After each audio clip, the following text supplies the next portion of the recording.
Welcome, everybody. I have with me a wonderful piano player joining me today. Ladies and gentlemen, this is Jim Ahrend. Jim, thank you very much for joining me. I appreciate it. Oh, my pleasure.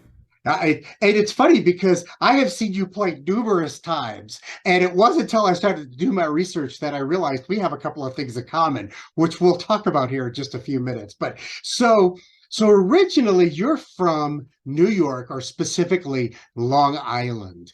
Long So Long Island. So where on the island are you from? Yeah, I'm halfway out Suffolk County originally. I grew up in Bellport, which is right by Patchogue. Hmm. It's about 60 miles from Manhattan or Hmm. so.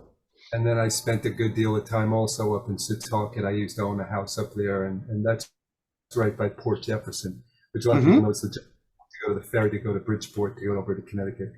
Yep. Um, yeah, I spent 49 years as a Long Islander. Well, if it makes you feel any better, my family is from Center Reach. Uh, So I'm sure you know where that is. I do. I do very. Yeah. So, all right. So you grew up in a musical family. Tell me about music in your home. What was that like? What was it Yeah. like growing up with music? I mean, there was always music in my house. It wasn't, nobody was a professional, but my folks both sang when they were younger. They sang in choirs, and they enjoyed music. My brother was a drummer, and he played. Back in the late '60s, he was part of that. Oh, what would you call acid rock scene? And he would, much to the dismay of my folks. My mother was a elementary school teacher, and she used to play LPs of classical music in the background in her first grade class. And Hmm. she'd be the one, if you heard Beethoven or Mozart playing down the hall, that was Millie Ahrend. She was playing Mozart in her classroom for her kids. My father too, he really enjoyed big bands and different arrangers and things. But it was really my sister, my older sister, who played the piano. She was almost 10 years older than me, and so I grew up hearing this piano in the house, and I said, "Oh man, I really want to play the piano." It was really from hearing my sister play that I wanted to play. So I started taking lessons when I was about 7 years old. Okay. That was my next question is when did you start? So obviously you played all the way through high school because I mean we all know where you are now, but so you played all the way through high school. Were you an accompanist for any of the choirs, or were you involved with high school music at all? I actually did a lot of accompanying. I went to a high school called the Stony Brook School, which is a sort of a private prep school. And the minute I walked in the door, practically, the minute they learned that I was a pianist, oh, you play piano? Do you play organ too? And I wound up playing organ for daily chapel services for the next 4 years. And I wound up accompanying the choir for the next 4 years that rehearsed two nights and I did all that in addition to taking lessons, which were strictly classical lessons, and yeah, it was so that was a lot of musical experience from there. Okay. So so you said that you were mostly taking classical. So what influences, what kind of took you away, because we'll get to where you went to in college here in a second, but what kind of brought you, was it in college that you kind of went away from classical, or was it before college? You know, Michael, I'm negotiating with myself here because there's a whole thing about classical versus jazz. I'm really more of a jazz player at this point. Jazz is my home, Hmm. but classical also is a big part of my roots. And there's this separation, this artificial separation between the two realms of music that I think is artificial. It's only been in the last 100 or slightly more years, and but it happened to me. My first teacher was I remember I was playing improvising some stuff just because I used to like to sort of fool around and noodle at the keyboard. And I didn't know, but my piano teacher was walking by at that moment and kind of gave me this sort of snide, sounds like an original there, Mr. Ahrend. like I wasn't practicing like the Moonlight Sonata or something, or the Bach F major, invention. And so I was very embarrassed that I would be sitting at the piano improvising. Well, what the heck? What is going on here? But that's the way it was when I was growing up. I'm almost 65 now, so this is like when I was a kid, maybe 50, 60 years ago. I'm glad that the paths have sort of reconverged, but I feel like there was this artificial split in the two worlds that happened around the 1900, Mm-hmm. and a lot of it, I'm afraid to say, had sort of racist underpinnings. But that there was a school of jazz people who came out of like the call and response tradition of slavery or whatever, and that grew into this thing called American jazz, which at this point we take great pride in. Mm-hmm. And that whole school, but they were so good at improvising and had no formal training and didn't know how to read music a stitch, and that could play their music just so unbelievably.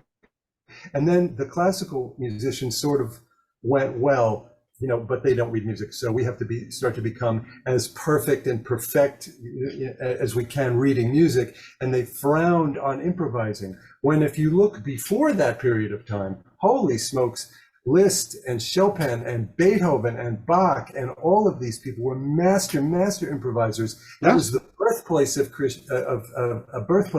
creativity. Yeah. Was improvising. And so it really was an unfortunate thing that happened in the 20th century where the two got. Yeah. And it was the educated versus the non-educated, and people were being, as you said, it class thing and everything. Yeah, it was a class thing. So now you, after high school, you attended the New England Conservatory of Music in Boston, which is a premier music school. Jazz, I mean, not jazz, but education or performance? I was performance. I was piano performance. Piano performance. Okay. And you graduated there from with a degree in performance, right? Piano performance. Yeah. New England. Okay. That's you got to admit, I mean, that is a premier music school. And so when you were in Boston, I assume by that time you were listening to jazz, and you were going out, and you were probably consuming as much as you possibly could when it came to jazz. Right? Am I correct? And I was also going out and playing in pop music bands on weekends. So here I was studying with Veronica Yoakum and Patricia Zander during the week, and then on weekends I was, cutting loose and doing whatever you could to make money, right? Exactly. Doing and so that's a whole thing. Yeah. Variety. I developed a lot of variety just because I needed to make a living, and that's how I did it. Well, and that's what, that's what I was told. I mean, we're not that far off from age. And when I was in college, they were like, go out and play. It doesn't matter what you play. Just play. I don't care. They would literally, my trumpet teacher said, I don't care if you're playing jazz, rock, or whatever. He said, if you don't get out there and play, you're not going to get the experience you need. And that's what I did. I just went and played as often as I could. And I learned to play everything from northern New Mexico Hispanic music to jazz to classical to whatever pit music, pit orchestra. Yeah. Do whatever. Exactly. You're right. Yeah. You do what you got to do. I'll put in a plug for Albuquerque in New Mexico. One of the nice parts about me being out here, and maybe we'll get into that later. I've only been in Albuquerque about 15 years, but the scene in New York was, if you were a jazz musician, you only did jazz gigs, and if you were a classical musician, you only did classical gigs, et cetera, et cetera. And if you were a wedding band musician, well, then you just did weddings. Nobody's going to call you for anything else, and so on. It was very segmented. I come out here, and the scene was very different. All the musicians sort of took any kind of gig, and nobody looked down on anybody else for doing that. We were all making a living. Everybody knew that, and there was no stigma attached to any of it. And so I really liked that. Immediately, I liked that. I remember meeting Doug Cardwell, the principal timpanist of the Philharmonic, but I met him in the context of doing a funk gig with the bassist Rodney Bowe. And then he said, "Oh, do you play jazz too? Would you? I have this jazz gig coming up." And I thought, okay, here's a drummer who does a funk and jazz. And then I found out he's actually the principal timpanist of the Philharmonic and wears a tuxedo and does all of that. So Yeah. I like, what in the world? And there were just lots of musicians like that. You know, Mark Tatum, who played in the Phil and also would call me for jazz gigs and things. Right. And I really loved that about Albuquerque, that that people could have that kind of variety. So I feel like I fit right into the Oh scene yeah. better Yeah. than I fit to the New York scene. So when you finished school, you were a professional piano player and an accompanist in the New York City area and Long Island area for many years, weren't you? And I did a lot of work with schools, played a lot of shows. They'd call me in for, you know, ensemble things and orchestral things. Also in New York, there was a all-state festival called the NYSMA Festival, you know, New York State School Music Association. They have a very similar thing out here with All-State with New Mexico. And I did a ton of accompanying for kids, all-state auditions, all different instruments, vocal ranges, and so on. I love accompanying. Okay. Some people find it arduous and a pain in the neck. I find it absolutely my favorite thing to do because I love the collaboration and I love when there's a soloist, and my job is to make them as comfortable as possible and to make them look and sound as good as possible. I love that. I love doing that role. Nice. Very nice. So one of the questions I had is I looked it up. You were involved with the Gateway Playhouse slash theater for like the longest time. Tell me about the Gateway Theater. Many years. I grew up with Gateway because it was only about a mile from where I lived. Gateway was an off-Broadway equity house that when I was a little kid, they only did shows in the summertime, and then later on they did shows year-round, and they just grew and grew and grew. And they used to get shows that would close on Broadway, and then the first stop off Broadway was Gateway, because what they would do is they would learn to run the show on a new stage with a new set, and the set would be built so that it could be broken down and thrown in a truck, and off they went on the road. So Gateway was like the training ground for shows just before they went on the road. So Five Guys Named Mo would close on Broadway. They'd open next week at Gateway. A Grand Hotel would close in New York. They'd open next week at Gateway. And I, for many years, played at a piano bar that was right down the street from Gateway. So I was there there's one piano bar I played for 17 years. Oh my God. So Gateway would, every 3 weeks, they'd have a new cast of characters, and they would all, hey, there's this piano bar down the road. Oh, great. And they'd all grab their audition books and head down to the old Inlet Inn where I was playing piano. So and then we would just, you know, I would just accompany them, and they would sing and dance and do their routines. And these were people that had just come off Broadway, you know, Right. Really, really pro people. So that was you know, a lot of my life learning show tunes and learning that whole thing was just one step removed from Broadway itself. Yeah, I looked it up and I was looking, I mean, literally, and you're not even exaggerating. It really is the next stop that they go to before they go on the road. And I was looking at it just the other day, and I guess Jersey Boys is actually going to be playing this summer. And there were a couple of other shows that were going to be playing, and I don't remember their names, but I was like, wow, this is kind of cool. They're not that far from New York, so they get most of that cast that comes right up. I mean, I remember when Cats, you know, we had the cast of Cats come in one night, and it was just unbelievable. Oh, it wasn't Betty Buckley, but it was, you know, it was one of them. But anyone, you know, in my opinion, if you're on Broadway and you're performing on Broadway, there's a reason why you're performing on Broadway. They get, you know, think about hundreds and hundreds of auditions, and only the top of 1% of the top 10% are actually performing and going on the road. So you got to meet quite a few people, didn't you? got to really light up. when you hit that stage. I Yeah. bet. I bet. No, I've done my fair share of pit orchestra work. It's a lot of work, so I understand. Well, and here you are, you're talking about all these things you've done as a musician, all these amazing things. And then I read that you are a private pilot too. Yeah, that was another chapter. And that's what I was like. So here we have something in common because you were a private pilot and I was an air traffic controller. And so you flew, if I remember, did I see if I got this correct? You flew twin Cessnas, right? Twin Cessnas back and forth between Connecticut and Long Island and the main airport? Navajos, the Piper. Navajo, Piper Navajos. Okay. Yeah, 31s. Yep. Right. Yep. Okay. And so you just got bored and you had to go get your pilot's license?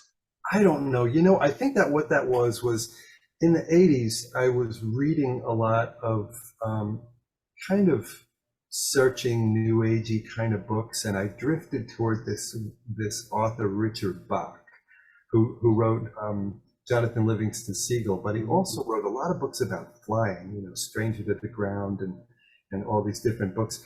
And I started having dreams about flying, but not like flying like, you know, No, but with as a wings, but pilot. flying airplanes and barnstorming and fun stuff. And so I one day, just on a lark, I went to the local airport, little Unicom field, and I took a lesson with this guy, and oh, forget it. I was in love with this airplane. It was just a little Piper Tomahawk, and I Right. just loved it. You know, coming in for approach and everything, and you know, and the flaps and the power and the this and the that, and I'm just, oh man, I'm seeing God right here. So I had to learn how to do this, and I got my ratings very quickly, and became an instructor like within a year. Oh, wow. Went right through everything. I think the only way I could do that, I think I sold my pickup truck. I had this Ford pickup. I sold the truck and bought, you know, a beater just so Right. that I could afford to take flying lessons. And That's funny. Wait. So you flew commercially though, which is even one step above just getting your IFR license. I mean, to be a commercial pilot is the next level. after I taught for around a year, my original instructor, Terry, he called me up and said, you know, I can put you in the right seat of the Navajo. Get over here. And so that's what he did. And that I started getting Navajo time. And then, you know, 1,500 hours rolled around and I got my ATP. Mm-hmm. You know, that's as high as you can go with your ratings. Mm-hmm. And then anything beyond that, it's a type rating. But I think I had about 2,300 hours before I sort of started to pull the plug on that. And it's funny, I don't know why from there that was late 80s, okay, and now we're into the early 90s, and I drifted into recording a new age piano album. Okay. I put so much energy into the promotion of new material and the promotion and just, you know, getting the thing recorded and then arranging so that I could go, you know, tour with it a little bit and promote it and try to get some sales happening and do radio interviews and all of this stuff. And it just got to be a little bit consuming. And, you know, I felt like, you know, my heart was tugging me in that direction. And so flying is a funny thing. Once you've been at the level of professional, you know, and you've been flying like 100 hours a month, you get so sharp that if you start to cut back and you just do it part-time, you don't feel nearly as sharp as you did. And flying on Long Island is a lot of IFR flying. Oh God, yes. I am very familiar with. I'm familiar with New York Center, and I'm familiar with that approach control area. It is all. There's no such thing as VFR out there. It's all IFR. So let's talk about your album. So let's talk about your albums. Let's talk about, because you, in the early 1990s, you recorded 3 different albums. They were all in a new age format. The first one was very much solo piano. The second one was I also think kind of like a solo piano. And then the third one was almost all Christmas stuff. So talk to me about your albums. Right. Um, I don't know. I was just doing what I think the new age format for me just gave me the license to sort of go wherever I wanted to go. I And we're could back to improvisation, aren't we? improvisation, and I didn't want to be pigeonholed into something that didn't allow me to do just what I felt like doing. So, so the first album, yeah, New Age Piano, and I did some real experimental stuff on that. Child of the Clouds was my first album, and I had a couple of people that were ready to promote that album based on side one, and then as soon as they heard side two, they said, no, you went too far with that. No, nobody's going to buy that. That's too out there. And I mean, these were people from Narada and Wyndham Hill and some of those other companies that were doing that stuff. And it's true, marketable, keeping something marketable is a fine line. You just unless people are really expecting you to push the boundaries, it's hard to it's just hard to know where that line is, where Right. somebody just doesn't want to listen anymore. But I think they're pretty darn listenable anyway. And my second album, was piano based, but had a lot more tracks to it, a lot more arrangement. Right. And then third album being a Christmas album. Ooh, there we go. Oh, look at that. Jim Ahrend and Friends. Deck the halls with Blues of Folly. It started out, I had a church choir, and I wanted to give them something for Christmas one year. And I did an album that was kind of a funny album of old traditional Christmas things that I kind of jazzed up and did in funny ways.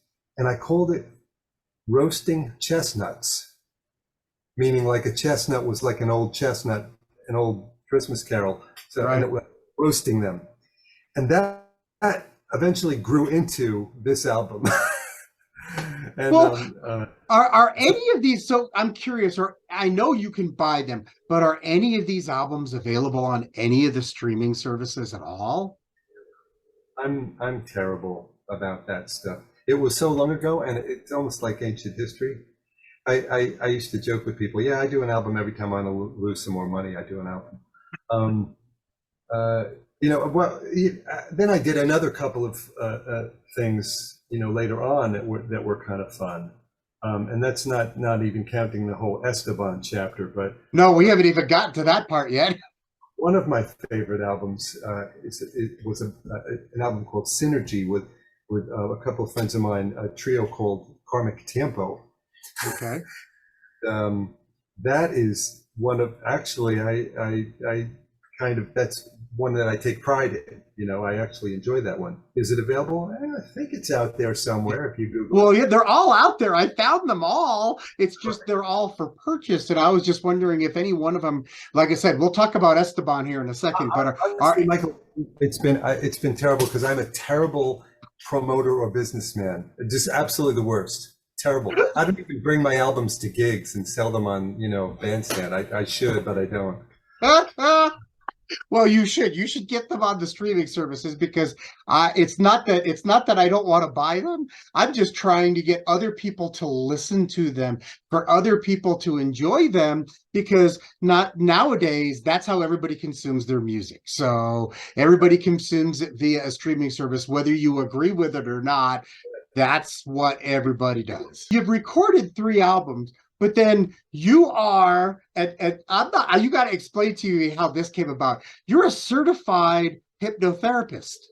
Oh boy. Okay. Yeah. You're going. You got to explain to me this one. Yes, I do my research. Yeah. I don't know what possessed me to do that. Again, it was sort of on a whim. There was this guy, Barry Seidman, that had an ad in the newspaper that said, learn hypnotherapy. Mm-hmm. In a weekend, so I went and learned it, and then I got so into it that I had to go like full guns into it, and I actually got a technical doctorate in hypnotherapy. I had to go to Virginia Beach and everything for the ceremony and blah blah blah. And hypnotherapy was, it doesn't leave you where it found you. It's a very interesting thing. I do not practice anymore. Okay. I had to, it would all come back like riding a bike. But it makes you look at things differently. One of the big things, I just from a sort of peripheral way, is one of the credos is we're all dancing on this planet. We're not living in the world as it really is. We're living in the world as our map tells it is. So your map of the world is different from my map of the world. And so if you come to me with a problem, or you are looking for a different way of seeing something, or you have an abreaction to a certain situation, before I can help you at all, I have to understand what your map of the world is and how you're operating out of your map. And so, that's sort of an interesting thing that hypnotherapy left me with. And it wasn't that I practiced for a while. Smoking cessation, weight loss are the two big things, but also habitual fears and phobias and things like that. Somebody's studying for the bar and they do really well in the class, but they test really bad because tests are psyching them out. I used to love to work on people like that. 1 session, 2 sessions, we could get rid of that. Somebody had to fly for business, but they were terrified of airplanes. 1 session, we'll get you over that. And it was great. It's not. It worked, but I couldn't tell you why it worked. I just knew how to do it. I just knew what they taught, how to do it. Right. And I started to feel like sort of like a snake oil salesman, but it wasn't that. It was just like I knew if you came in and talked to me for 2 minutes, I knew if hypnotherapy was going to work on you, because you wanted it to work so much that I could do just about anything and it was going to work. Mm-hmm. You were making it work, not me as a hypnotherapist. You were making it. And so I did sort of have that sort of imposter snake oil salesman kind of reaction. After a few years, I said, I can't keep doing this. I don't even know what I'm doing, anymore. So I had to eventually leave that. But I did, practice it professionally for, I don't know, about 2-3 years. You have some very interesting hobbies. So let's talk about, we kind of touched on it earlier. In 2002, you joined the band of well-renowned Spanish guitar flamenco icon Estabon. So how did you land that gig? Do you want to know the honest truth? Yeah. Right place at the right time? My wife at the time was a massage therapist, and one of her clients was Estabon's ex-wife. Okay. And Estabon's ex-wife said, he just lost his keyboard player. He's looking for a keyboard player. And that's how I heard about the gig, the opening. And he called me up and said, bro, come here. So we're playing in New York. We're down at where was he playing? BB King's. He said, band's going to be at BB King's tonight. Come down here. So I went to BB King's and I heard them, and I was like, well, I'm not really into this band and this music all that much, but it was cool. And so I never called him back. And then he called me back after about 3 nights and said, bro, what's up, man? I really need a keyboard player. What'd you think of the band? And I was like, oh, great band, but really it wasn't like, it was like, okay, whatever. It was flamenco pop, flamenco styled pop. Yeah. So he said, well, come on down, bro. Let's play a little bit. So I went down and we jammed for a couple of hours. And then he just like took me around, come on, let's meet people. And he introduces me to his business manager. This is my new music director. And I'm going like, what is happening here? What's going on here? And I only knew this guy as, a character on TV who would sell music on HSN and QVC and late night TV ads and stuff like that. Because, he was well known in that. He even had a Geico commercial at one point, he was a celeb.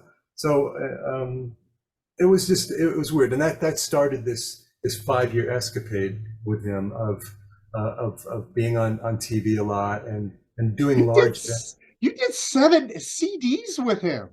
Yeah, we did a bunch of CD. We did 7 CDs in 5 years. He'd put the CDs as part of the package that he was selling his guitars, and so he'd throw a CD in there. So if he'd sell 20,000 guitars on a weekend with HSN, all of a sudden it would show up on Billboard that he just sold 20,000 CDs, even though he actually didn't. He just put them in with guitars. Oh, no, that's sly. Oh, So all of a sudden he was on the charts. that's a great business decision. Great. It's too bad I don't have a trumpet to sell. Never mind. He was a master business person. A master business person. Oh my God. So I mean, I got to see a couple of videos. You were always dressed in a nice suit. You always wore a jacket or at least a nice long sleeve shirt. You had your hair pulled back. You always looked like, hey, to me, come on now, you always looked like you were having fun. Oh, it was fun. I mean, what? It wasn't the same fun as I have now playing with Bobby Shew or something. It was a different kind of fun. It was the fun like, we're going to go hit this town and get picked up in a limo, stay at a 4 or 5-star hotel, and go do a concert, and then stay up late drinking with your friends, and then fly home the next day with a pile of cash in your pocket. It was that kind of fun, Well, yeah, you know what? And life on the road like that, it will catch up to you. Yeah, well. It will. It will catch up to you one way or another. It's all, it's not the life for everybody. Not everybody enjoys that. And there's a lot of people, I mean, that have been in that position that I have talked to that have said everyone thinks we're just living high on the hog, but it's a lot of work. Yeah. It is. So let's talk about, we talked about it earlier. We touched on it. In 2008, you moved to Albuquerque. Why Albuquerque? What brought you here? I'd love to say there was a big reason, like I had a job waiting for me, or I had family here or friends, but really it was none of the above. I love the Southwest. I'll tell you one of the. Okay, let me go here. Let me tell you a story. We did a lot of gigs with Estabon. We were on somewhere almost every weekend. So I was on an airplane almost every weekend going somewhere. And one of the gigs we had was down at Spencer Theater in Ruidoso. Oh yeah, I'm familiar with the Spencer Theater. And we did a gig there, and then we stayed up with some of the locals, and they have like they had catered and had a whole bar set up and everything, and we were up like most of the night, until just about time to go back to the airport. And I think everybody headed back to the room, and then just got up after an hour, and at 5 o'clock we had to be picked up by the van. So here we are in the van, heading back to Albuquerque from Ruidoso, and the driver wasn't feeling well, and I was sitting in the front seat at the time. I said, I'm okay to drive if you want me to drive. Oh, would you? And she was really not feeling well, so I took over the driver's seat. She gets in the passenger seat. We go. She proceeds to fall asleep. I just have open road in front of me, and as I'm driving that open road into Mexico, I'm watching the sun come up over the desert, and I'm seeing the colors and the shadows and the beauty of New Mexico. And I look in my rear view mirror, and this whole, it's just sawn wood back there. Everybody's sleeping. Everybody's asleep. And it was this solitary moment, just me and the sun and the New Mexico landscape, that I said to myself, holy smokes, what a beautiful state. I would love to live here someday if I ever could. Nice. About 2 years later, after I sold my house and put all my stuff in a moving van, the rest is history. And you came here. It was really like that. At that moment, I fell in love with New Mexico. It was that moment. Right. And had no reason. I used to, whenever I get in the airplane and do gigs in the Southwest, I used to say, I'm leaving the land of the gray and the green, which was Long Island, gray and green, and I'm flying to the land of the tan and the blue. And so I moved to the land of the tan and the blue, not knowing what was in store for me. And you just on a whim and a prayer, you just moved out here. It really was. And I bought a house and everything. And the house, I still live in the same house. Very nice. Now, you are, I mean, we've talked about you being a piano player, and we've talked about you being an accompanist and playing in with Estabon. But one of the things I find interesting is that you are an organist and you played for numerous churches here in Albuquerque. So what church are you working with now? I am at St. John's United Methodist. Okay.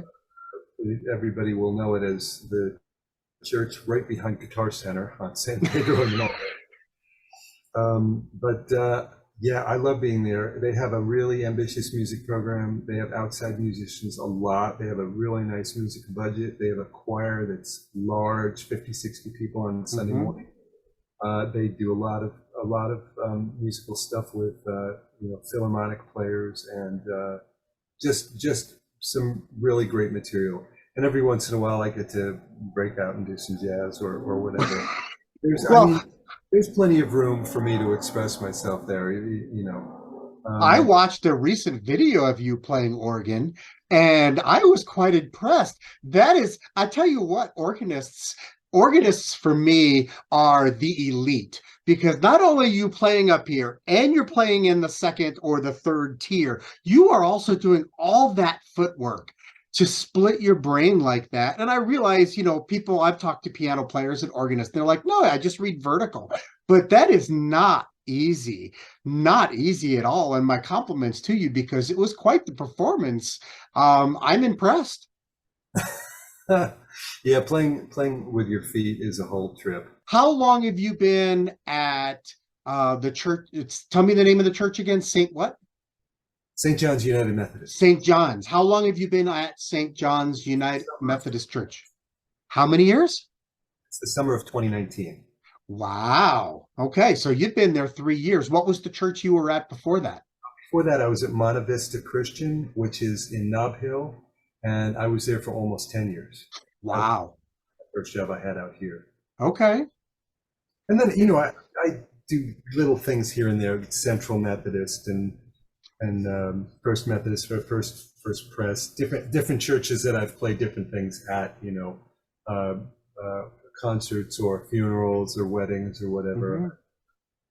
So let's also talk about your other job, which is a wonderful thing. If anybody doesn't know this, so you are also a professional piano tuner. I am. That's what keeps me busy mostly nowadays. I've been piano tuning since I was a teenager, and I've always had it more or less as a sideline. And so up until that point, I tuned out here maybe 3 or 4 pianos a week. And then all of a sudden when COVID hit, and then I started back again, I was busier than you can imagine. I was doing 7, 8, 9, 10, 11, 12 pianos a week, which I'm still doing, oddly enough. Wow. And so that has sort of taken the place, thank goodness, of the lost revenue of not having any gigs to play. But it's just interesting that the COVID, I guess everybody was home more, and so what are we going to do? Oh well, let's get our piano tuned. At least we can play piano. Yeah, why not? So between 2019 and 2021, my business absolutely doubled. It took 2 years.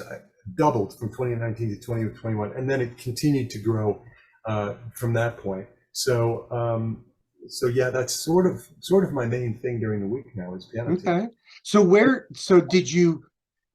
How did you learn how? I mean, now you do something different than most people because you tune by ear.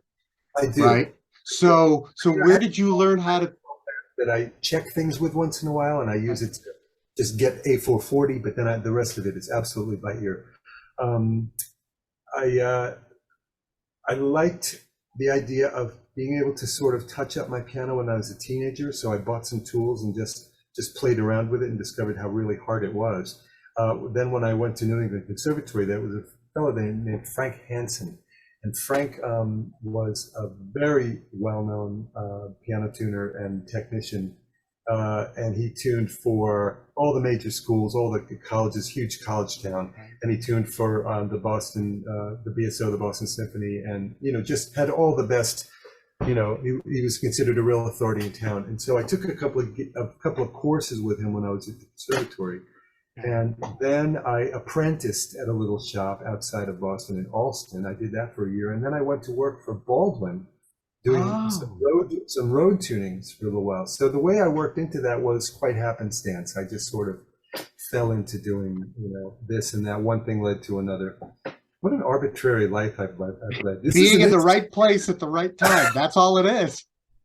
But I do enjoy tuning. I enjoy tuning now more than ever, I think.